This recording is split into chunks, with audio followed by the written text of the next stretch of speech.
meron ba sa inyong familiar dito with Yaiba? Hindi Kimetsu no Yaiba. Yaiba lang din. Yung author lang yung parang nakilala ko. Tsaka yung art style. Si Gosho Aoyama. So, mukhang ako nga lang. So, tas iniwan pa ako ni Zero. Ay, ayun. Ayan, lumalabas talaga yung age range talaga ni Shell. Hindi niya na-filter out no?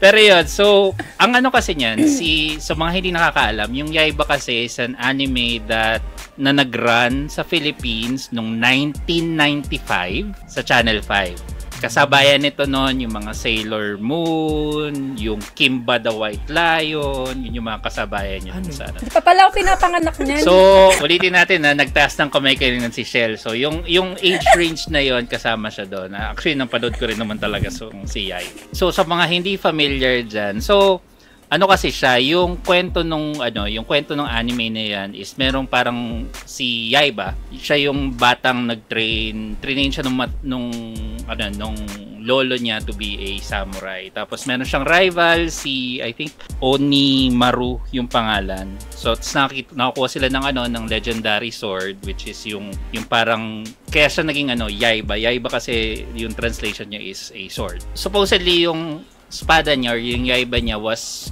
ginagamit ng Thunder God, kaya yung power nung espada niya is thunder na nakatali dun sa orb sa gitna, which habang umandar yung series natanggal yung orb na yon, so parang naghanap sila ng replacement orb. Tapos lahat ng mga orbs yun may iba-ibang power, yun yung niya. So yun nga, yung parang rival niya, siya yung naging si Shell na napanood daw niya to, yung rival niya na yon is mukhang may dalawang sungay. So yan lumalabas talaga.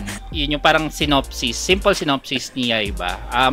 So hello po sa mga recent followers natin. Kerwin, si Siege A3, Samikyu, Ilukat, Darkenopsia, Noobsby, Hatfun, Black Tiger Tank, Julesian, si Nier, si Tokay, si X-Boom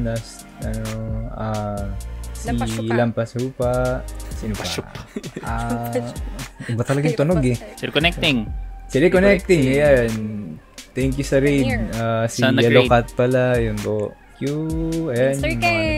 Si Mikairis. Sumana sa Facebook live ko pala. Mark Strangeles, yung mga hindi ko po nasabi. Hello po, hi. Thank you po sa pagsuporta sa amin. We appreciate you guys.